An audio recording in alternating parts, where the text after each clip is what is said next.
അമ്മ പറഞ്ഞു കേട്ട ഒരു ഫ്രണ്ടിൻ്റെ കഥയുണ്ട്.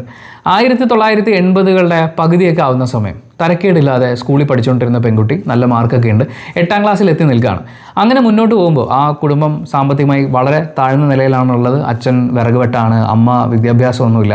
അവരങ്ങനെ ജോലിക്കും കാര്യമായിട്ട് പോകുന്നില്ല, വല്ലപ്പോഴും കയറ് പിരിക്കുകയൊക്കെയാണ് ചെയ്യുക. അമ്മയുടെ സ്ഥലം വരുന്നത് ആലപ്പുഴയാണ്. അപ്പോൾ അങ്ങനെയുള്ള ഫാമിലിയിലെ പെൺകുട്ടി 8ാം ക്ലാസ്സിൽ തരക്കേടില്ലാതെ പഠിച്ചുകൊണ്ടിരിക്കുന്ന സമയം ആ പ്രദേശത്ത് ഒരു സ്ത്രീ ഒരു കഥ പറഞ്ഞുണ്ടാക്കി. ഈ 8ാം ക്ലാസ്സിൽ പഠിക്കുന്ന പെൺകുട്ടിക്ക് ആ പ്രദേശത്തുള്ള ഒരു യുവാവുമായി ബന്ധമുണ്ടെന്നും അവർ ഗർഭിണിയാണെന്നും. ഈ കഥ കേട്ടറിഞ്ഞ ഉടനെ തന്നെ ആ പെൺകുട്ടിയുടെ അമ്മ പെൺകുട്ടിയെ ഓടിച്ചിട്ട് തല്ലാൻ നോക്കുന്നു. അവൾ ഓടി രക്ഷപ്പെടാൻ നോക്കുന്നു. അങ്ങനെ തല്ലിൽ നിന്ന് രക്ഷ നേടാൻ വേണ്ടിയിട്ട് അവൾ നാട് വിട്ടു പോവാണ്. അധികമൊന്നുമില്ല, ഒരു 100 കിലോമീറ്റർ അപ്പുറമുള്ള അമ്മയുടെ വീട്ടിലേക്കാണ് പോകുന്നത്. അവിടെ താമസിച്ചുകൊണ്ട് ആ പരിസരത്തുള്ള വീടുകളിൽ വീട്ടുജോലിക്ക് പോയിട്ട് പിന്നീട് അവൾ അങ്ങോട്ട് ജീവിക്കാൻ തുടങ്ങി. അങ്ങനെ അവർ ജീവിച്ചു മുന്നോട്ട് പോകുന്ന സമയത്ത് നാട്ടിൽ ഈ കഥ കുറേയും കൂടി വികസിക്കാൻ തുടങ്ങി. കുട്ടി ഗർഭിണിയായെന്നും പ്രസവിച്ചെന്നും ഒക്കെ. അവസാനം ആ പെൺകുട്ടിയുടെ അമ്മ അവളേക്കാൾ ഒരുപക്ഷെ അവളുടെ പ്രായത്തിൻ്റെ ഇരട്ടിക്ക് മുകളിൽ പ്രായമുള്ള ഒരാളുമായി അവളുടെ വിവാഹം ഉറപ്പിച്ചു, വിവാഹം കഴിപ്പിച്ചയച്ചു. തത്വത്തിൽ ആ പെൺകുട്ടിക്ക് വെറും 8ാം ക്ലാസ് വിദ്യാഭ്യാസം മാത്രം. ഒരു പക്ഷേ അവൾ പഠിച്ചിരുന്നെങ്കിൽ, നല്ല മാർക്കോടുകൂടി തന്നെ മുന്നോട്ട് പോകാൻ സാധിച്ചിരുന്നെങ്കിൽ, കുറേ കൂടി ഒരു better option, better job, better life ഇതൊക്കെ കിട്ടേണ്ടതായിരുന്നു. പക്ഷേ ആ നാട്ടിലെ ഒരു സ്ത്രീ, ഒരു കുൽസിതം പറഞ്ഞു നടക്കുന്ന സ്ത്രീ, അവരൊരാൾ കാരണം ഒരു സ്ത്രീയുടെ ജീവിതം വഴിയാധാരമാവുന്ന അവസ്ഥയിലേക്ക് എത്തി എന്നുള്ളതാണ്. ഞാൻ പറയട്ടെ, ആ കുൽസിതം പറഞ്ഞുകൊണ്ട് നടക്കുന്ന സ്ത്രീ, ആ സ്ത്രീ ഇപ്പോഴും ഉണ്ട്, നമ്മുടെയൊക്കെ തൊട്ടടുത്ത് എവിടെയൊക്കെയോ ഉണ്ട്. അങ്ങനെയുള്ള ചിലരൊക്കെ ബിഗ് ബോസിലേക്കും എത്തിയിട്ടുണ്ട് എന്ന് പറഞ്ഞിട്ട് നമുക്ക് ഈ വീഡിയോ ആരംഭിക്കാം.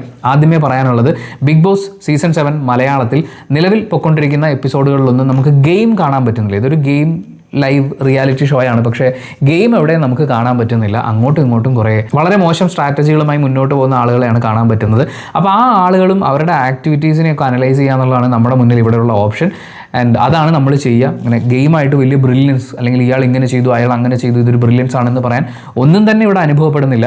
ശരിക്കും പറഞ്ഞാൽ ഇതൊരു സദാചാര പ്രോഗ്രാമായി മാറിക്കൊണ്ടിരിക്കുകയാണ്. ഞാൻ വീണ്ടും പറയുന്നത്, ഇത് വീട്ടിലെ കൊച്ചുകുട്ടികളൊന്നും വെച്ച് കാണിച്ചു കൊടുക്കരുത്. അവരറിയാതിരിക്കട്ടെ, അത്രേ അവരുടെ ജീവിതം നന്നായിരിക്കും. ആൻഡ് ഈ വീഡിയോ തുടങ്ങുന്നതിന് മുമ്പ് ഒരാൾക്ക് ഹാപ്പി ബർത്ത്ഡേ പറയാൻ ഞാൻ ആഗ്രഹിക്കുകയാണ്. ഈ തവണത്തെ ബിഗ് ബോസ് ഹൗസിലെ പാർട്ടിസിപ്പൻസിൽ ഒരാളായ റെനയുടെ ബോയ് ഫ്രണ്ട് ആലിമാണ്. ആലിമിന് അവരൊരു ഹാപ്പി ബർത്ത്ഡേ വിഷ് ചെയ്യുന്നത് നമ്മൾ എപ്പിസോഡിൽ കാണുന്നുണ്ട്. പക്ഷേ ഞാൻ അത് വിഷ് ചെയ്യാൻ ആഗ്രഹിക്കുന്നതിൻ്റെ കാരണം, അയാൾ ഈ ഷോയുടെ ഭാഗമല്ല. ഈ ഷോയിലുള്ള ആരെക്കുറിച്ചും മോശമായി എന്തെങ്കിലും പറഞ്ഞു നടക്കുന്നതായി നമ്മൾ കേട്ടിട്ടില്ല. അയാൾ ഏതെങ്കിലും ഒരു വീഡിയോയിലൊക്കെ പ്രസൻ്റ് ആവുകയോ മോശമായി സംസാരിക്കുകയോ ഇങ്ങനെ ഒന്നും ചെയ്തിട്ടില്ല. ഇതൊന്നുമില്ലാതെ വെറുതെ പോകുന്ന ഒരാൾ ഇത്രയധികം സൈബർ ബുള്ളിങ് ഏറ്റുവാങ്ങേണ്ടി വന്നിട്ടുണ്ടെങ്കിൽ, എന്ന് വെച്ചാൽ ആ ബിഗ് ബോസ് ഹൗസിലുള്ള ഒരുപാട് ആളുകൾ, ആദിലയും നൂറയും ഇപ്പോൾ വന്നിരിക്കുന്ന മസ്താനിയും അനിമോളും അടക്കം ഒരുപാട് പേർ ആലിമിനെ പല വിഷയങ്ങളിലേക്കും വലിച്ചിടുകയും അപമാനിക്കുകയും ചെയ്തിട്ടുണ്ട്.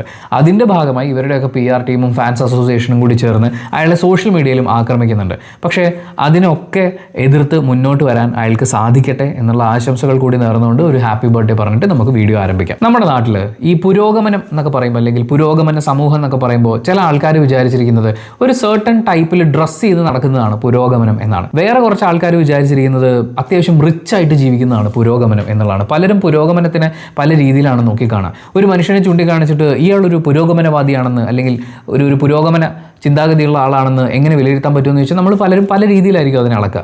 ഞാൻ പറയുന്നത്, പുരോഗമനം എന്ന് പറയുന്നത് നിങ്ങൾക്ക് വ്യക്തികളായി കാണാൻ സാധിക്കുക.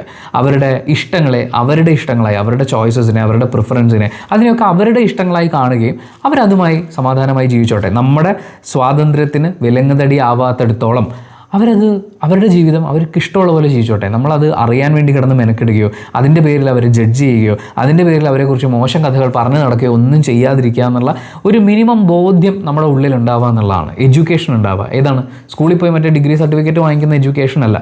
പരസ്പരം ബഹുമാനിക്കുക, ഒരാളുടെ സ്വാതന്ത്ര്യങ്ങളെ ബഹുമാനിക്കുക, അയാളെ അപമാനിക്കാതിരിക്കുക, ആവശ്യമില്ലാതെ അങ്ങോട്ട് കയറി ആക്രമിക്കാതിരിക്കുക, ഫിസിക്കലി ഒരാൾ അസോൾട്ട് ചെയ്യാതിരിക്കുക എന്നൊക്കെയുള്ള ബേസിക് കാര്യങ്ങൾ നിങ്ങൾക്കറിയാമെങ്കിൽ, പരസ്പരം ബഹുമാനിച്ചും സമാധാനത്തിലും നിങ്ങൾക്ക് ജീവിച്ചു പോകാൻ പറ്റുമെങ്കിൽ നിങ്ങളൊരു പുരോഗമന സമൂഹത്തിൻ്റെ ഭാഗമാണ്. പക്ഷേ അതൊന്നുമായി യാതൊരു ബന്ധവുമില്ലാത്ത ഒരു ലോഡ് ആളുകളെ നമുക്ക് കാണാൻ പറ്റുന്ന സ്ഥലമാണ് ബിഗ് ബോസ് ഹൗസ്. ഞാൻ പറയുന്നത്, നിങ്ങൾ അടുത്ത ഏതെങ്കിലും ഒരു ബിഗ് ബോസ് ഹൗസിൽ പങ്കെടുക്കാൻ വേണ്ടി തയ്യാറെടുക്കുന്നുണ്ടെങ്കിൽ നിങ്ങൾക്ക് പറ്റിയൊരു ഓപ്ഷൻ അല്ലാന്നേ ഞാൻ പറയുള്ളൂ. കാരണം ഇവിടെ സംഭവിച്ചുകൊണ്ടിരിക്കുന്നത് ആളുകളെ പേഴ്സണലി അറ്റാക്ക് ചെയ്യുകയാണ്. ആളുകളുടെ മാനസികാരോഗ്യത്തിനെ, ഒരുപക്ഷെ അവരുടെ ശാരീരിക അവസ്ഥയെ വരെ വളരെ മോശമായി ചിത്രീകരിക്കുന്ന രീതിയിലാണ് അവിടെ കാര്യങ്ങൾ മുന്നോട്ട് പോയിക്കൊണ്ടിരിക്കുന്നത്. അതിനകത്തേക്ക് പോകാന്നുള്ളത് അവനവൻ്റെ മാനസികാവസ്ഥ നശിപ്പിച്ച് കളയുന്നത് പോലെയാണെന്നാണ് എനിക്ക് തോന്നുന്നത്. ഇത്തവണത്തെ ബിഗ് ബോസ് സീസൺ 7 ഈ 27ാമത്തെ രണ്ടാമത്തെ ദിവസം നമ്മൾ കാണുന്ന പ്രധാന പരിപാടി എന്ന് പറയുന്നത് വൈൽഡ് കാർഡ് എൻട്രികൾ വന്നു. അതിനുശേഷം ഈ എവിക്ഷന് വേണ്ടിയിട്ടുള്ള നോമിനേഷൻ പരിപാടികൾ നടന്നിട്ടുണ്ട്. ക്യാപ്റ്റനായിട്ട് നമ്മുടെ നെവിനെ തിരഞ്ഞെടുത്തിട്ടുണ്ട്. ഇത്രയും കാര്യങ്ങളാണ് പ്രധാനമായി നടന്നത്. അപ്പോൾ ഈ പുതിയതായി വന്നിട്ടുള്ള വൈൽഡ് കാർഡ് എൻട്രികളെ നമ്മൾ വിലയിരുത്താനുള്ള സമയമായിട്ടില്ല. ഒരു 4-5 ദിവസം കൂടി എടുക്കും. കാരണം ആദ്യ ദിവസങ്ങളിൽ നമ്മൾ ഈ പെർഫോമൻസും പ്രസംഗവും ഒക്കെ കേട്ടപ്പോൾ ഇയാൾ ബെറ്റർ ആയിരിക്കും എന്നൊക്കെ വിചാരിച്ചിരുന്ന എത്രയോ ആളുകൾ മാറി. എത്രയോ നമുക്ക് ആദ്യം കണ്ടതുമായിട്ട് ഒരു ത്രാസിലും വെച്ച് അളക്കാൻ പറ്റാത്ത അത്രയും മോശം അവസ്ഥയിലേക്കും നല്ല അവസ്ഥയിലേക്കും മാറിയിട്ടുള്ള ആളുകളുണ്ട്. ഇപ്പോൾ ശ്രീവിരുദ്ധൻ എന്ന് പറഞ്ഞിട്ടാണ് അനീഷിനെ ബിഗ് ബോസ് ഹൗസിലേക്ക് സ്വീകരിച്ചത്. പക്ഷേ അനുമോളുടെ ഭാഗത്തു നിന്നുണ്ടാകുന്ന ഏറ്റവും മോശം സ്ട്രാറ്റജികളെ പോലും സമചിത്തതയോടെ കൈകാര്യം ചെയ്യാൻ ആ മനുഷ്യൻ കിടന്ന് കഷ്ടപ്പെടുന്നത് കണ്ടപ്പോൾ അയാളേക്ക് എങ്ങനെയാണ് നിങ്ങൾക്ക് സ്ത്രീവിരുദ്ധൻ എന്ന് വിളിക്കാൻ പറ്റുക എന്ന് തിരിച്ചു ചോദിക്കാനാണ് തോന്നിയത്. അങ്ങനെ കുറേ മാറ്റങ്ങൾ സംഭവിച്ചിട്ടുണ്ട്. അപ്പോൾ ഈ വൈൽഡ് കാർഡ് എൻട്രീസിനെ നമുക്ക് വിലയിരുത്താറായിട്ടില്ല. പക്ഷേ 2 ദിവസം കൊണ്ട് തന്നെ നമ്മുടെ റഡാറിലേക്ക് ഓടി വന്ന് കയറുക എന്ന് പറയില്ലേ, എന്ന് പറയുന്നത് പോലെ പെരുമാറിക്കൊണ്ടിരിക്കുന്ന 2 പേരെക്കുറിച്ച് പറയാതെ നമുക്ക് മുന്നോട്ട് പോകാൻ പറ്റില്ല. അതിൽ ഒന്നാമത്തെ ആളെന്ന് പറയുന്നത് മസ്താനിയാണ്. മസ്താനി പുറത്ത് ചെയ്തുകൊണ്ടിരുന്ന ഇൻ്റർവ്യൂസിൻ്റെ ഒരു പാറ്റേൺ എടുത്ത് നോക്കിക്കഴിഞ്ഞാൽ തനി കുൽസിതം പരിപാടിയാണ്. ബാക്കിയുള്ള ആളുകളെ വിളിച്ച് മുന്നിലിരുത്തുക, അത് പറ്റുകയാണെങ്കിൽ ഈ ഒളിച്ചോടി പോകുന്ന ആളുകൾ അടക്കമുള്ളവരെയൊക്കെയാണ് വിളിച്ച് മുന്നിലിരുത്തുന്നത്. എന്നിട്ട് അവരുടെ പേഴ്സണൽ ലൈഫിലേക്ക് നുഴഞ്ഞു കയറുക, അവരുടെ ഇഷ്ടാനിഷ്ടങ്ങളെ ബാക്കിയുള്ളവർക്ക് ജഡ്ജ് ചെയ്യാൻ വേണ്ടി ഇട്ട് കൊടുക്കുക. നമ്മൾ വിചാരിക്കുന്നത് എന്താണ്, ചോദ്യം ചോദിക്കുന്നു, ഉത്തരം കണ്ടെത്തുന്നു. അല്ല, അവരുടെ പേഴ്സണൽ സ്പേസിനകത്തേക്ക് കയറി അവരിൽ നിന്ന് ഉത്തരങ്ങൾ മാന്തിയെടുത്ത ശേഷം സോഷ്യൽ മീഡിയയിൽ ഇട്ട് കൊടുക്കുകയാണ്. കമൻറ്റ് ബോക്സുകളിൽ നിങ്ങൾ കയറി നോക്കണം, ആളുകളെ ആക്രമിക്കുകയാണ്. അങ്ങനെ ആക്രമിക്കാൻ വേണ്ടി മനുഷ്യരെ ഇട്ട് കൊടുക്കുന്ന ഒരു കുൽസിത ഇൻ്റർവ്യൂ പാറ്റേൺ ആണ് മസ്താനി കണ്ടിന്യൂ ചെയ്ത് പോയിട്ടുള്ളത്. അത് തന്നെയാണ് അവർ അതിനകത്ത് കയറിയ ശേഷവും സ്റ്റാർട്ട് ചെയ്തിരിക്കുന്നത്. നിങ്ങൾ എടുത്തു നോക്കൂ, Renu Sudhi as a gamer Bigg Boss ഹൗസിലെ ഈ സീസൺ 7 മലയാളത്തിലെ ഏറ്റവും വീക്കായിട്ടുള്ള കണ്ടസ്റ്റൻ്റ് എന്ന് നമുക്ക് പറയാം. ആസ് എ ഗെയിമർ നമ്മൾ പരിഗണിക്കുമ്പോൾ, കാര്യം അവർക്ക് പ്രത്യേകിച്ച് ഗെയിമൊന്നുമില്ല. അവർ വളരെ ഇനാക്റ്റീവായിട്ടാണ് ഇരിക്കുന്നത്. അവരെ നിങ്ങൾക്ക് ക്യാമറയുടെ മുന്നിലേക്ക് കൊണ്ടുവരാൻ വേണ്ടിയിട്ടോ അല്ലെങ്കിൽ അവരെ ടാർഗറ്റ് ചെയ്തോ നിങ്ങൾക്ക് ഗെയിം കളിക്കാം. ശ്രദ്ധിക്കുക, നിങ്ങൾക്ക് ഗെയിം കളിക്കാം. പക്ഷേ മസ്താനി ചെയ്യുന്നത് അതല്ല. മസ്താനി അവരുടെ പേഴ്സണൽ ലൈഫിലേക്കാണ് കയറുന്നത്. രേണു സുധി എന്ന് പറയുന്നത് അവരുടെ ഭർത്താവാണ്. അതുമായി ബന്ധപ്പെട്ടുള്ള കാര്യങ്ങൾ സോഷ്യൽ മീഡിയയിൽ ചർച്ചകൾ നടക്കുന്നുണ്ട്. പക്ഷേ വീണ്ടും സുധിയെ പറഞ്ഞ് രേണുവിനെ പ്രൊവോക്ക് ചെയ്ത ശേഷം പബ്ലിക്കിന് ഇട്ട് കൊടുക്കാൻ ശ്രമിക്കുകയാണ്. പൊതുജനത്തിൻ്റെ ഒരു വലിയ വിഭാഗം ആളുകളുടെ ഉള്ളിൽ കിടക്കുന്ന രേണുവിനോടുള്ള ഹെയ്റ്റിനെ ഉപയോഗിക്കുക, അതുവഴി അവരെ മാനസികമായി തകർക്കാൻ ശ്രമിക്കുക എന്നുള്ളതാണ്. ഒരു പേഴ്സണെ ടാർഗറ്റ് ചെയ്യുകയാണ്, പേഴ്സണൽ അറ്റാക്കാണ്. മറ്റൊന്നും മസ്താനി അവിടെ ചെയ്യുന്നില്ല. അതുപോലെ റെനയെ ടാർഗറ്റ് ചെയ്യുന്നത് നോക്കിക്കഴിഞ്ഞാലും റെനയുടെയും പേഴ്സണൽ ലൈഫിലേക്കാണ് കയറുന്നത്. അതായത് അവർക്ക് പേഴ്സണലി അറിയാം ഇന്ന ആളുകളുണ്ട്, ഇന്ന ആളുകളെ പറഞ്ഞു കഴിഞ്ഞാൽ ഇവർക്ക് വിഷമം, പേഴ്സണലി അറ്റാക്ക് ചെയ്യാണ്. അവർക്ക് അറിയാത്ത ആളുകളെ ഇതുവരെ അറ്റാക്ക് ചെയ്ത് തുടങ്ങിയിട്ടില്ല. കാര്യം അവരുടെ എന്തെങ്കിലും കാര്യങ്ങളൊക്കെ കിട്ടണം, എന്നിട്ട് വേണം അറ്റാക്ക് ചെയ്യാൻ.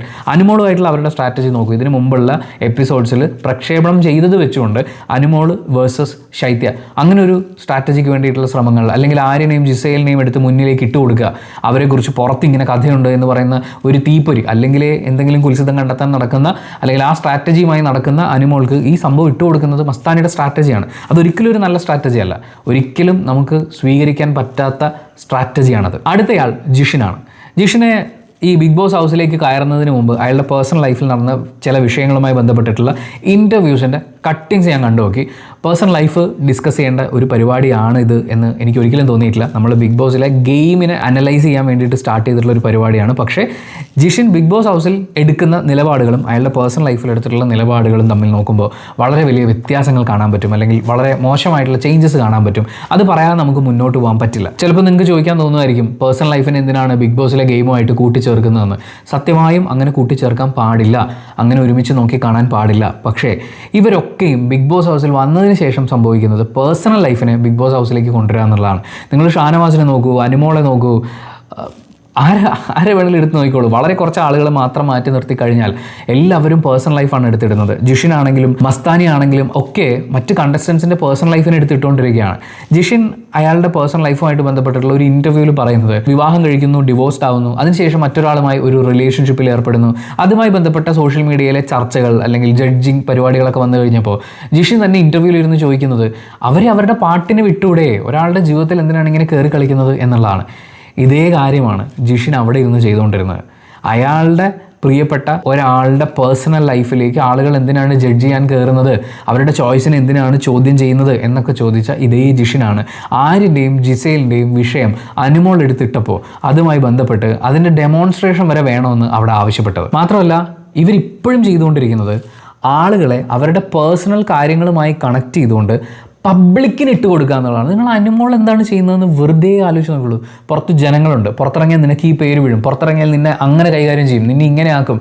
ഈ ജനങ്ങളെന്ന് പറയുന്ന ആളുകളെ ഇവർ നോക്കിക്കാണുന്നത് പ്രത്യേകിച്ച് ബുദ്ധിയും ബോധമൊന്നും ഇല്ലാത്ത ഒരു കൂട്ടം ബാർബേറിയൻസ് ആയിട്ടുള്ള ആളുകളെ പോലെയാണ് എന്നാണ് എനിക്ക് ഫീൽ ചെയ്തത് സംസാരത്തിൽ നിന്ന്. കാരണം അനുമോൾ വിചാരിക്കുന്നത് അനുമോൾ അകത്തിരുന്ന് പറയുന്നതൊക്കെ കേട്ട് പല ആളുകളെയും പുറത്തിറങ്ങുന്ന സമയത്ത് ആക്രമിക്കാൻ ആൾക്കാർ കാത്തിരിക്കുന്നു എന്നാണ്. അങ്ങനെ കാത്തിരിക്കുന്ന ബുദ്ധിയും ബോധവും ഇല്ലാത്ത ഫാൻസ് ഉണ്ട്, PR ടീമുണ്ട്, അതൊന്നും ഇല്ല എന്ന് പറയുന്നില്ല. പക്ഷേ മുഴുവൻ ജനങ്ങളെയും അനുമോൾ ടാർഗറ്റ് ചെയ്യുന്നത് അങ്ങനെയാണ്. പുറത്തിറങ്ങിക്കഴിഞ്ഞാൽ നിന്നെ ഈ പേര് വിളിക്കും. അനുമോളോടും അനുമോളുടെ ഫാൻസിനോടും ഒക്കെ പറയാനുള്ളത് ആ ജനങ്ങളുടെ കൂട്ടത്തിൽ ഞാനില്ല. നിങ്ങളുണ്ടോ ഇല്ലയോ എന്നുള്ളത് നിങ്ങൾക്ക് എക്സ്പ്രസ് ചെയ്യാം, അതിന് കമൻറ്റ് ബോക്സ് ഓപ്പൺ ആണ്. പക്ഷേ ആരെയും തെറി വിളിക്കുകയോ മോശമായി പേഴ്സണലി അറ്റാക്ക് ചെയ്യുകയോ ചെയ്യരുത് എന്ന് വീണ്ടും പറയാണ്. 28ാമത്തെ ദിവസം ബിഗ് ബോസ് ഹൗസിലെ ഏറ്റവും വലിയ ചർച്ച എന്താണെന്നറിയാം? ആര്യനും ജിസയിലും ഒരുമിച്ചാണ് കിടന്നുറങ്ങുന്നത്. അവർ രണ്ടുപേരും ഒരു പുതപ്പിനടിയിൽ കിടക്കുന്നത് അനുമോൾ കണ്ടത്രേ. അവർ തമ്മിൽ എന്തൊക്കെയോ ചെയ്യുന്നുണ്ട് എന്ന് അനുമോൾ ഊഹിക്കുകയും ചെയ്തു. അത് ഇത്രയും ദിവസം അനുമോൾ എല്ലാവരോടുമായിട്ട് ക്യാമറയുടെ മുമ്പിലൊക്കെ പതിയുന്ന തരത്തിൽ ആര്യനെയും ജിസേലിനെയും ഒക്കെ ആക്കിക്കൊണ്ട് ഡയലോഗ് അടിച്ച് നടക്കുകയായിരുന്നു. അതിനെക്കുറിച്ച് തലേ ദിവസം മസ്താനിയൊക്കെ വന്നതിന് ശേഷം ഒരു ഡിസ്കഷൻ ഉണ്ടായിട്ടുണ്ട്. ആ ഡിസ്കഷനുമായി ബന്ധപ്പെട്ട് അഭിലാഷിനോടൊക്കെ അനുമോൾ ഈ വിഷയത്തെക്കുറിച്ച് സംസാരിച്ചിട്ടുണ്ട്. അഭിലാഷും ഷാനവാസും ആദിലയും ഒക്കെ ആ ഡിസ്കഷൻ്റെ ഭാഗമായിരുന്നു. അതിനുശേഷം ആര്യനുമായി ഉണ്ടായ ഒരു വാക്കേറ്റത്തിനെ തുടർന്ന് അനുമോൾ പ്രകോപിതയാവുകയും കൂട്ടത്തിലുള്ള എല്ലാവരും പറയ് എന്ന് പറഞ്ഞുകൊണ്ട് അനുമോളെ കൊണ്ട് അനുമോൾ ഈ ടീസ് ചെയ്ത് നടന്നത് എന്താണ് എന്ന് പറയിപ്പിക്കുന്നുണ്ട്. ഞാൻ നേരത്തെ പറഞ്ഞ കാര്യങ്ങൾ മാത്രമേ അനുമോൾ കണ്ടിട്ടുള്ളൂ. അനുമോൾ അങ്ങനെ കാര്യമായിട്ടൊന്നും കണ്ടിട്ടില്ല. പക്ഷേ അനുമോൾ പറയുന്നത് അവരങ്ങനെ മുട്ടിയുരുമി ഇരിക്കുന്നത് കണ്ടു, പുതപ്പിനടിയിൽ അങ്ങനെ ഇരിക്കുന്നു, ഞാൻ ഉറങ്ങാതെ കണ്ണും തുറന്ന് നോക്കിയിരുന്നു ഇതൊക്കെ കാണാൻ വേണ്ടിയിട്ട്. എന്തിനാണ് അനുമോളെ അതൊക്കെ കാണാൻ വേണ്ടി ഇങ്ങനെ കണ്ണും നട്ടിരുന്നത്? അങ്ങനെ ഇരുന്നിട്ട് അനുമോൾക്ക് എന്തെങ്കിലും കാണാൻ പറ്റിയോ? അനുമോൾ ചെയ്തത് മുഴുവൻ സങ്കല്പിക്കലാണ്. ഒരു സ്ത്രീയും പുരുഷനും ഒരു പുതപ്പിനടിയിലുണ്ട് എന്നറിയുമ്പോൾ അവർ തമ്മിൽ ഇതായിരിക്കും എന്ന് സങ്കല്പിക്കുന്ന, ഒരു മുറിക്കകത്ത് ഒരു പുരുഷനും സ്ത്രീയും ഒരുമിച്ചിരിക്കുകയാണെങ്കിൽ അവർ തമ്മിൽ ഇതായിരിക്കും എന്ന് സങ്കല്പിക്കുന്ന അനുമോളുടെ വളർച്ചയുടെ കാലഘട്ടത്തെക്കുറിച്ച് ഞാൻ വളരെ ആശങ്കാകുലനാണ്. അനുമോൾ തന്നെ ഒരുപാട് പറയാറുള്ളതാണ് അച്ഛനും അമ്മയും ബഹുമാനിക്കാൻ പഠിപ്പിച്ചു എന്നുള്ളത്. പക്ഷേ ഒരു സ്ത്രീയും പുരുഷനും ഒരു മുറിയിൽ ഒരുമിച്ചിരിക്കുക എന്ന് പറയുന്നത് അത് ഈ ഒരൊറ്റ ഉദ്ദേശത്തോടു കൂടി മാത്രമല്ലെന്നും അവർക്കിടയിൽ ഹെൽത്തി ആയിട്ടുള്ളൊരു സൗഹൃദം ഉണ്ടാകാം എന്നുള്ള ഒരു വിദ്യാഭ്യാസം അത് അനുമോൾക്ക് കിട്ടിയിട്ടില്ല എന്നാണ് ഈ പറയുന്ന കാര്യങ്ങളുമായി ബന്ധപ്പെട്ട് അനുമോളുടെ എക്സ്പ്രഷൻസിൽ നിന്നൊക്കെ എനിക്ക് മനസ്സിലാക്കാൻ പറ്റുന്നത്. ലാക്ക് ഓഫ് സെക്സ് എഡ്യൂക്കേഷൻ അത് വളരെ പ്രധാനപ്പെട്ടൊരു കാര്യമാണ്. നല്ല സുഹൃത്തുക്കളില്ലാതിരുന്നു. ആൺ പെൺ സൗഹൃദങ്ങളിൽ ഇതുമാത്രമല്ല വിഷയമെന്നും അതല്ലാതെ നമുക്ക് നല്ല സൗഹൃദങ്ങൾ ഉണ്ടാക്കാമെന്നും ഒക്കെ പറഞ്ഞു കൊടുക്കാൻ പറ്റുന്ന അല്ലെങ്കിൽ പഠിച്ചെടുക്കാൻ പറ്റുന്ന നല്ല സൗഹൃദങ്ങൾ അനുമോൾക്കില്ലാതിരുന്നു. അതിലേറ്റവും പ്രധാനം മറ്റുള്ളവൻ്റെ പേഴ്സണൽ ബൗണ്ടറി എന്താണ് എന്ന് തിരിച്ചറിയാതിരുന്നു എന്നുള്ളതാണ്. അതിനെ റെസ്പെക്റ്റ് ചെയ്യുക, മിനിമം മാന്യതയോടുകൂടി അന്യൻ്റെ വിഷയങ്ങൾ കൈകാര്യം ചെയ്യുക എന്ന് പറയുന്ന ഒരു കാര്യം അനുമോൾ ഇവിടെ യാതൊരു തരത്തിലും പാലിച്ചിട്ടില്ല. അനുമോൾ മാത്രമല്ല, ആദിലയാണെങ്കിലും നൂറയാണെങ്കിലും ഈ ഒരു വിഷയവുമായി ബന്ധപ്പെട്ട് അവർ നടത്തിയിട്ടുള്ള സ്റ്റേറ്റ്മെൻറ്റുകൾ നമ്മളൊന്ന് എടുത്തു നോക്കുകയാണെങ്കിൽ ആദില പറയുന്നത് ഇതിൻ്റെ സത്യാവസ്ഥ അറിയട്ടെ എന്നാണ്. സത്യാവസ്ഥ ആർ യു സീരിയസ് എന്നുള്ളതാണ് തിരിച്ചു ചോദിക്കാൻ തോന്നുന്നത്. എന്തിൻ്റെ സത്യാവസ്ഥയാണ് അറിയേണ്ടത്? ആര്യനും ജിസയിലും അവർ ഒരുമിച്ച് കിടക്കുന്ന സമയത്ത് പുതപ്പ് തലവഴി മൂടി ഉമ്മ വെച്ചു എന്നുള്ളതാണോ ആദില അറിയാൻ ആഗ്രഹിക്കുന്ന സത്യാവസ്ഥ? അങ്ങനെയാണെങ്കിൽ അത് ബിഗ് ബോസിൻ്റെ റൂൾസിനെതിരാണെങ്കിൽ ബിഗ് ബോസ് അത് വിളിച്ച് പറയില്ലേ? കോമൺ സെൻസ് വെച്ച് ആലോചിക്കാൻ വേണ്ടി ചോദിക്കുന്ന ചോദ്യമാണ്. ബിഗ് ബോസ് അത് കണ്ടിട്ടുണ്ടെങ്കിൽ ബിഗ് ബോസ് വിളിച്ച് പറയില്ലേ? മൈക്ക് മാറിക്കിടന്നാൽ ബിഗ് ബോസ് അനൗൺസ് ചെയ്യും. ഉറങ്ങിക്കഴിഞ്ഞാൽ ബിഗ് ബോസ് കുരയ്ക്കാൻ പട്ടിയെ വിടും. എല്ലാ കാര്യങ്ങളും എണ്ണിപ്പെറുക്കി നോക്കി ഈ എല്ലാ കണ്ടസ്റ്റൻസിനെയും 24/7 മണിക്കൂർ ഇങ്ങനെ ചെക്ക് ചെയ്തുകൊണ്ടിരിക്കുന്ന ബിഗ് ബോസിന് ഇവർ ഉമ്മ വെച്ചാൽ മനസ്സിലാവില്ലേ? അത് ബിഗ് ബോസിൻ്റെ റൂൾസിന് എഗൻസ്റ്റ് ആയിട്ടാണെങ്കിൽ അവരത് ചെക്ക് ചെയ്യുകയും നടപടിയെടുക്കുകയും ചെയ്യില്ലേ?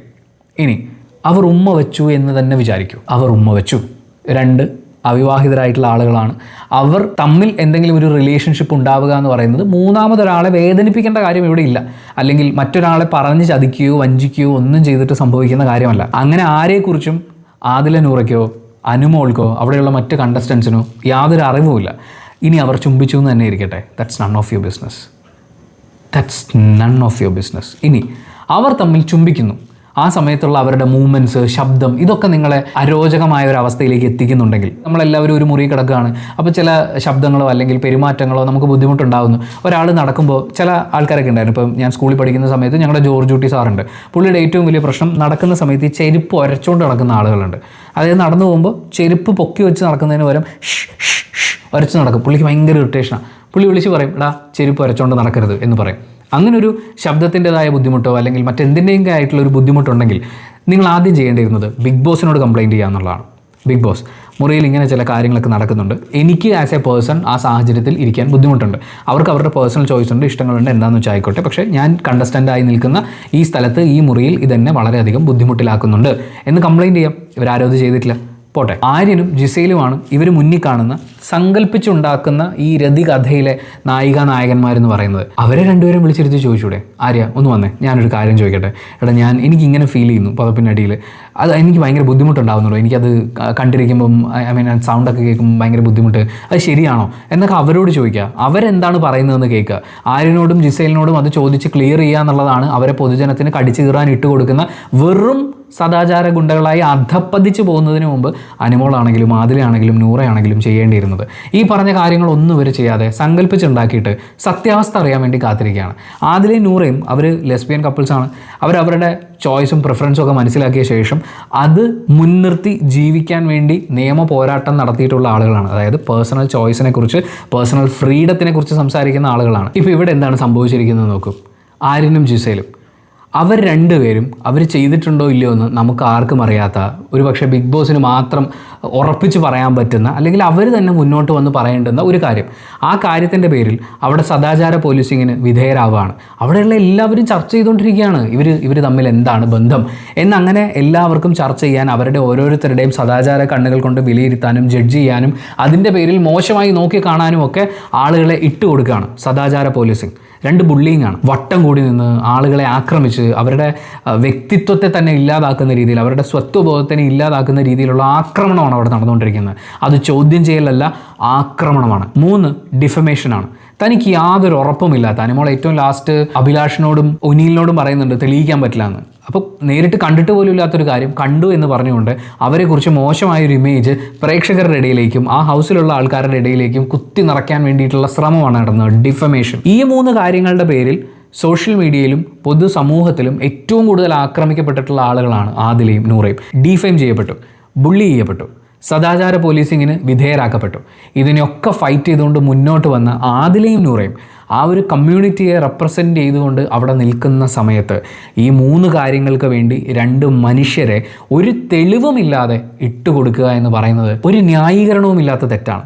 ഈ കഴിഞ്ഞ ദിവസം ആദില നൂറ അവരുടെ ഗെയിം സ്ട്രാറ്റജിയുമായി ബന്ധപ്പെട്ട് നമ്മളിട്ട വീഡിയോൻ്റെ താഴെ കമ്മ്യൂണിറ്റിയെ റെപ്രസെൻ്റ് ചെയ്താണ് അവർ അങ്ങനെ നിൽക്കുന്നത്, അപ്പോൾ അവർ ഒരുപാട് സൂക്ഷിക്കണം സംസാരിക്കുമ്പോഴും പെരുമാറുമ്പോഴും എന്ന് നമ്മൾ പറഞ്ഞതിന് താഴെ അതിനെ എതിർത്തുകൊണ്ടും വിയോജിച്ചുകൊണ്ട് ഒരുപാട് ആളുകൾ വന്നു. ഒരു ഗേ ആയിട്ടുള്ള ആൾ അതിൻ്റെ താഴെ കമൻറ്റ് ചെയ്തിട്ടുണ്ടായിരുന്നു അവരുടെ ഭാഗത്തു നിന്നുണ്ടായ കാര്യം, അല്ലെങ്കിൽ അവരുടെ പെരുമാറ്റ രീതി എത്രത്തോളം ആ കമ്മ്യൂണിറ്റിയുടെ ഭാഗമായി നിൽക്കുന്ന ആളുകളെ മോശമായി ചിത്രീകരിക്കും എന്നുള്ളത്.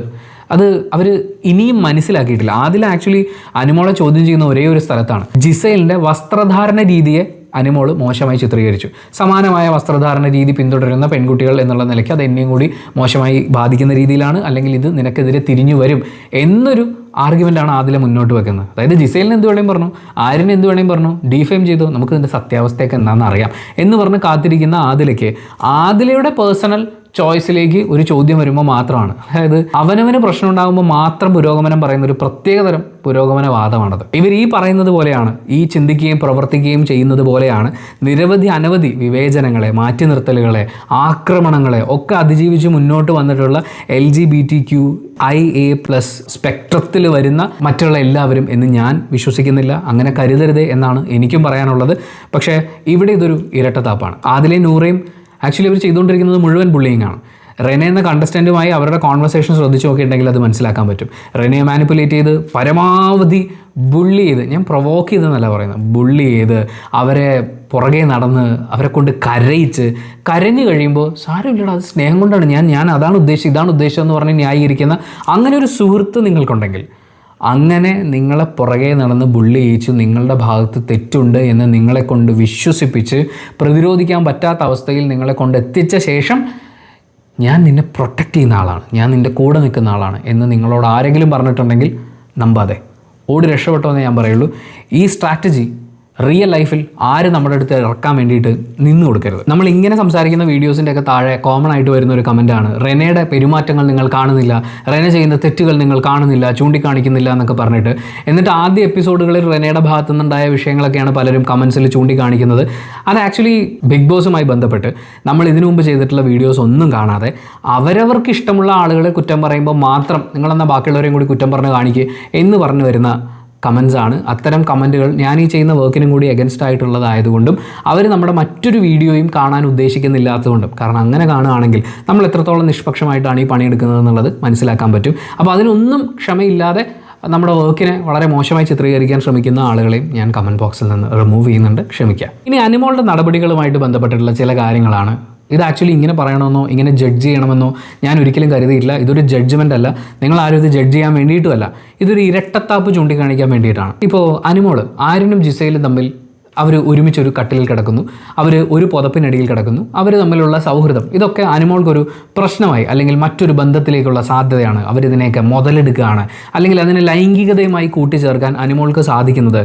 ആര്യൻ അയാൾ ഒരിക്കലും അയാളുടെ ഒരു സെക്ഷൽ പ്രിഫറൻസോ അല്ലെങ്കിൽ ജെൻഡർ ഐഡൻറ്റിറ്റിയോ ഇങ്ങനെയുള്ള കാര്യങ്ങളൊന്നും അവിടെ പറഞ്ഞിട്ടില്ല, പ്രകടിപ്പിച്ചിട്ടില്ല. നമ്മൾ നമ്മുടെ സോഷ്യൽ കൺസ്ട്രക്റ്റിൻ്റെ കാഴ്ചയിലൂടെ നോക്കി കാണുമ്പോൾ, അല്ലെങ്കിൽ അനിമോളുടെ കാഴ്ചയിലൂടെ നോക്കി കാണുമ്പോൾ ആര്യൻ അയാളെ ഐഡൻറ്റിഫൈ ചെയ്യുന്നത് മെയിലായിട്ടാണ്.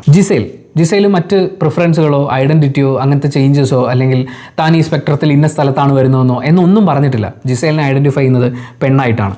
പെണ്ണിൻ്റെ പുറകെ നടക്കുന്ന ആണുങ്ങൾ എന്നുള്ള രീതിയിലാണ് മറ്റുള്ള ആണുങ്ങളെ മുഴുവൻ അനിമോൾ മൊണ്ണകൾ എന്ന് വിളിക്കുകയും അതിൻ്റെ ഭാഗമായിട്ടുള്ള ചർച്ചകൾ നടക്കുകയും ചെയ്തിട്ടുള്ളത്. ഇപ്പം നിങ്ങൾ നെവിനെ നോക്കിക്കോളൂ. നെവിൻ അങ്ങനെ ഒരു സ്പെക്ട്രത്തിൽ എവിടെ വരുന്നു എന്നുള്ളത് വെളിപ്പെടുത്തിയിട്ടില്ലെങ്കിൽ പോലും തനിക്കൊരു സ്ത്രൈണഭാവമുണ്ട് പെരുമാറ്റത്തിൽ അല്ലെങ്കിൽ തൻ്റെ നടപ്പിലും നിപ്പിലും എന്നുള്ളത് നെവിൻ അഡ്രസ്സ് ചെയ്തിട്ടുണ്ട്. പക്ഷേ ആര്യനോ ജിസയിലോ അങ്ങനെ അങ്ങോട്ടും ഇങ്ങോട്ടുള്ള ചായ്വുകളെക്കുറിച്ച് ഒന്നും ഇവിടെ സംസാരിച്ചിട്ടില്ല. അപ്പോൾ ആണും പെണ്ണും ഒരു പുതപ്പിനടിയിൽ ഒരുമിച്ച് വന്നാൽ അവരുടെ സെക്ഷൽ പ്രിഫറൻസുകൾ എന്താണെന്നുള്ളത് അവർ ഇതുവരെ വെളിപ്പെടുത്തിയിട്ടില്ല. പക്ഷേ അനിമോൾ അസ്യൂം ചെയ്യുകയാണ്.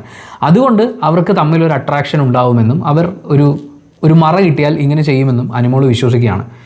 വെറുതെ ഒന്ന് ആലോചിച്ച് നോക്കിയേ, അനിമോൾ ഇപ്പോൾ ഏറ്റവും കൂടുതൽ കമ്പനി അടിച്ച് നടക്കുന്നത് ആരുടെ കൂടെയാണ്? ആദിലയും നൂറയുമാണ്. തങ്ങൾ ലെസ്ബിയൻ പാർട്ട്നേഴ്സ് ആണ് എന്ന് പറഞ്ഞിട്ടുള്ള, അതിനുവേണ്ടി കോടതിയിൽ വരെ പോയി ഫൈറ്റ് ചെയ്തിട്ടുള്ള ആളുകളാണ് അവരിരുവരും.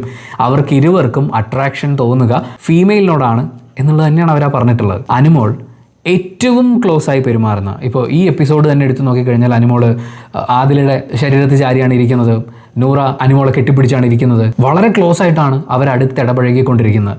അനിമോൾ ഇതുവരെ അനിമോളുടെ സെക്ഷൽ പ്രിഫറൻസ് എന്താണെന്നോ അല്ലെങ്കിൽ ജെൻഡർ ഐഡൻറ്റിറ്റി ഡിഫറൻ്റ് ആണെന്നോ എന്നൊന്നും പറഞ്ഞിട്ടില്ല. പക്ഷേ ഓൾറെഡി ലെസ്ബിയൻസ് ആയിട്ടുള്ള സ്ത്രീകളോട് അട്രാക്ഷൻ തോന്നുന്ന ആദിലയ്ക്കും നൂറയ്ക്കും ഒപ്പം അനിമോൾ ഈ ഇടപഴകുന്നത് കാണുമ്പോൾ നീ മനസ്സിൽ മറ്റെന്തെങ്കിലും വെച്ചിട്ടാണ് ഇങ്ങനെ ചെയ്യുന്നത് എന്ന് ആര്യൻ കുറ്റപ്പെടുത്തിയാൽ, ജിസയിൽ കുറ്റപ്പെടുത്തിയാൽ എന്ത് മറുപടിയാണ് അനിമോൾക്ക് പറയാനുണ്ടാവുക?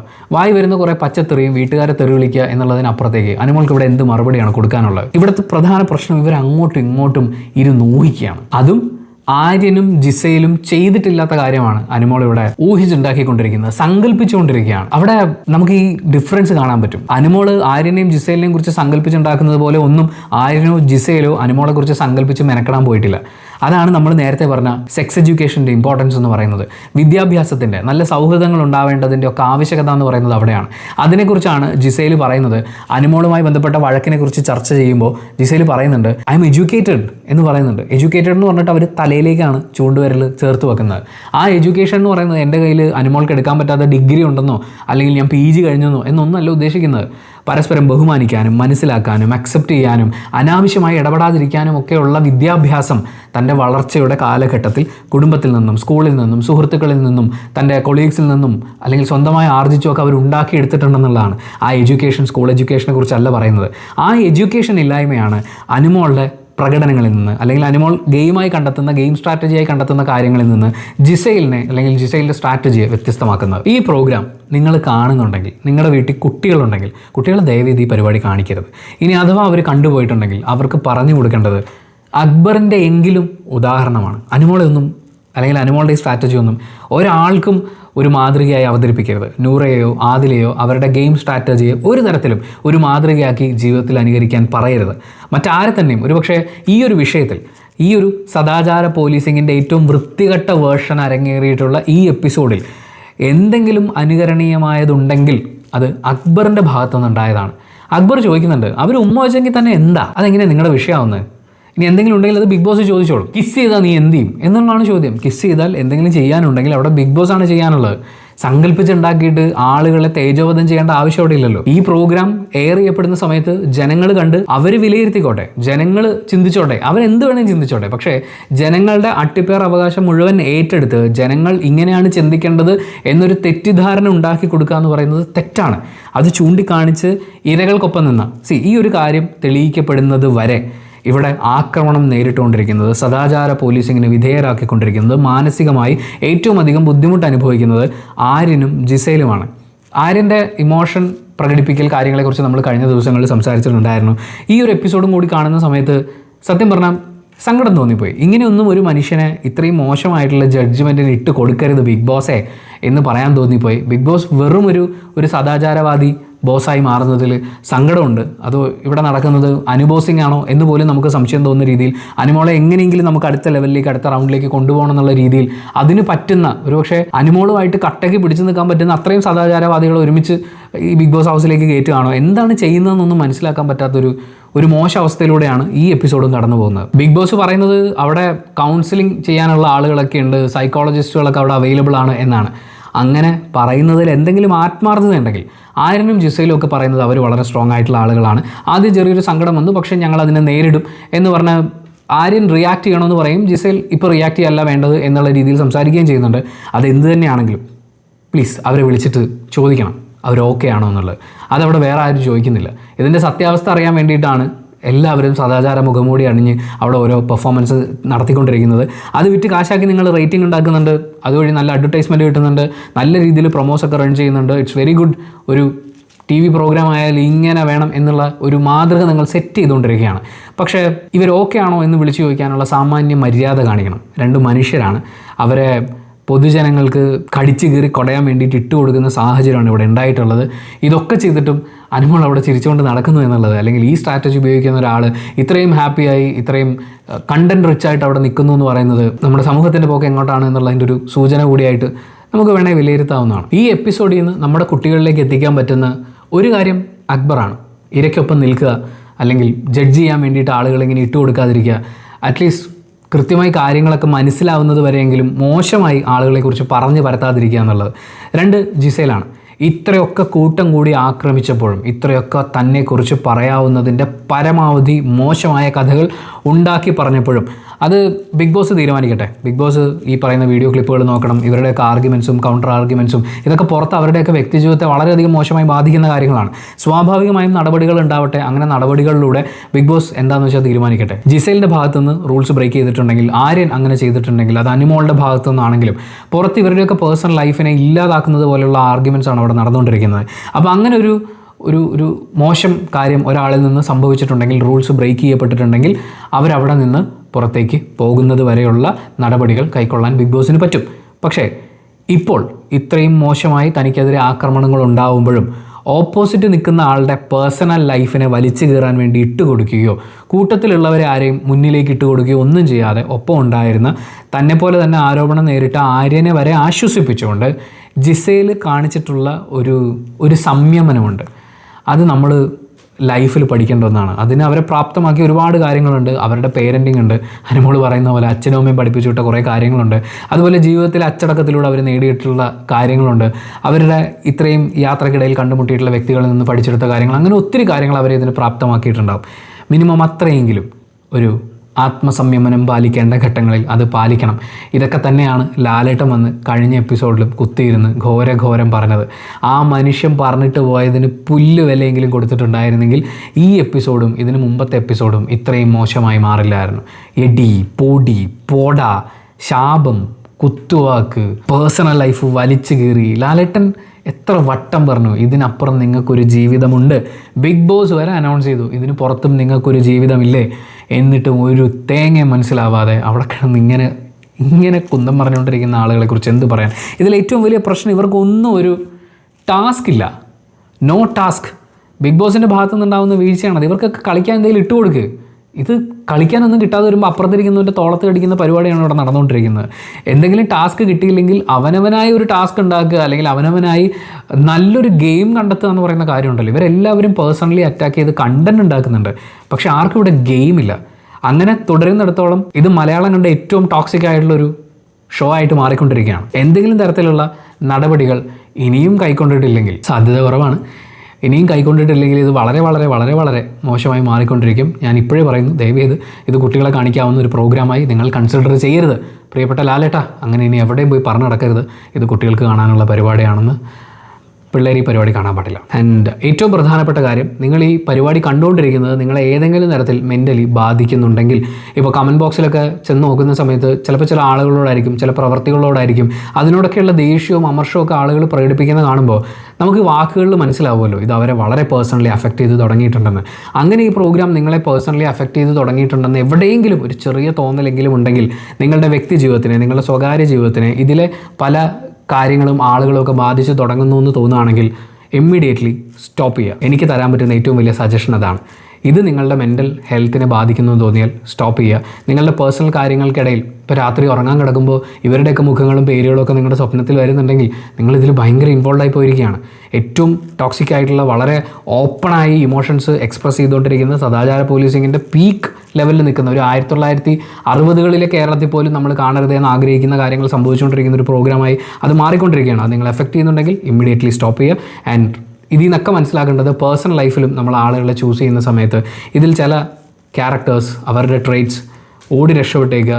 വ്യക്തി ജീവിതത്തിൽ സൗഹൃദങ്ങൾ ഉണ്ടാക്കുന്ന സമയത്ത് ഫിൽട്ടർ ചെയ്യുക. ഈ ഷോയ്ക്കകത്ത് ഇവർക്കാർക്കും അതിനുള്ളൊരു സ്വാതന്ത്ര്യം കിട്ടിയിട്ടില്ല. അതുകൊണ്ടാണ് നമ്മൾ ഈ കാണുന്ന പല പ്രശ്നങ്ങളും നമ്മൾ കണ്ടുകൊണ്ടിരിക്കുന്നത്. അല്ലെങ്കിൽ ഇതിൽ നമ്മൾ നേരത്തെ പറഞ്ഞ എഡ്യൂക്കേറ്റഡ് ആയിട്ടുള്ള എത്രയോ ആളുകൾ ഓടി രക്ഷപ്പെടേണ്ട സമയം കഴിഞ്ഞു.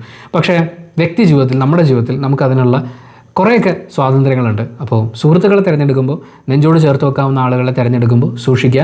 അല്ലെങ്കിൽ നിങ്ങൾ ചിലപ്പോൾ നിങ്ങളുടെ ഏറ്റവും അടുത്ത സുഹൃത്തിൻ്റെ തോളത്ത് കയറ്റതിന് ശേഷം തിരിഞ്ഞു നോക്കുമ്പോൾ പുറകിൽ നിങ്ങളെ തല്ലാനും ഓടിക്കാനും ഒക്കെ ഒരാൾക്കൂട്ടം ഉണ്ടാകും. അതിനെ പറഞ്ഞ് തയ്യാറാക്കുന്ന കുറച്ച് സദാചാരവാദികളും ഉണ്ടാകും. ബിഗ് ബോസ് ഇതിനെ പ്ലീസ് ബിഗ് ബോസ് ഇതിനൊരു സിമ്പിൾ കാര്യമായിട്ട് കാണരുത്. സദാചാര പോലീസിങ്ങിൻ്റെ ഭാഗമായി, അത്തരം ആക്രമണങ്ങളുടെ, നാണം കെടുത്തലുകളുടെ ഭാഗമായി ഇവിടെ ആളുകൾ നിരവധി ആത്മഹത്യ ചെയ്തിട്ടുണ്ട്. കുറേ ആളുകൾ കൊല്ലപ്പെട്ടിട്ടുണ്ട്. ഒരുമിച്ചിരുന്നതിന് ആണിനെയും പെണ്ണിനെയും തല്ലിക്കൊല്ലുന്ന ആളുകൾ വരെ നമ്മുടെ നാട്ടിലുണ്ട്. അങ്ങനെയുള്ള ചിന്താഗതികൾക്ക് ഫ്യൂവലാവുന്ന പരിപാടിയാണ് നിങ്ങൾ ഇട്ടുകൊടുത്തുകൊണ്ടിരിക്കുന്നത്. ദയവേത് ഇതിനെ വളരെ സീരിയസ് ആയി കാണണം, കൃത്യമായ നടപടികൾ എടുക്കണം. സോ അത്രേ ഉള്ളൂ പറയാൻ വേണ്ടിയിട്ട്. എപ്പിസോഡിനെ കുറിച്ച് പറയാനായിട്ട് അങ്ങനെ ഒന്നും തന്നെ ഫീൽ ചെയ്യുന്നില്ല. ഇതൊക്കെ തന്നെ മതിയല്ലോ, എന്തിനാ ധാരാളം. അപ്പോൾ വീണ്ടും ഓർമ്മിപ്പിക്കാനുള്ളത്, ഇതിനൊരു ഗെയിമായി കാണുക, സ്ട്രാറ്റജികളായി കാണുക, അതിനങ്ങനെ മാത്രം വിലയിരുത്തുക. അതിനപ്പുറത്തേക്ക് ഇതിനെ നിങ്ങൾ പേഴ്സണലായി എടുക്കരുതേ, പേഴ്സണൽ ജീവിതത്തിൽ അനുകരിക്കരുതേ എന്ന് അപേക്ഷിച്ചുകൊണ്ട് ആരെയും സൈബർ ബുള്ളി ചെയ്യാൻ വേണ്ടിയിട്ട് അല്ലെങ്കിൽ അവരുടെ വ്യക്തി ജീവിതത്തെ ബാധിക്കുന്ന രീതിയിലുള്ള കാര്യങ്ങൾ ചെയ്യരുത് എന്ന് വീണ്ടും അപേക്ഷിച്ചുകൊണ്ട് thank you so much for watching this video. Video ഇഷ്ടപ്പെട്ട ലൈക്ക് ചെയ്യുക, കമൻറ്റ് ചെയ്യുക, ഷെയർ ചെയ്യുക, സബ്സ്ക്രൈബ് ചെയ്യുന്ന കാര്യം പരിഗണിക്കുക.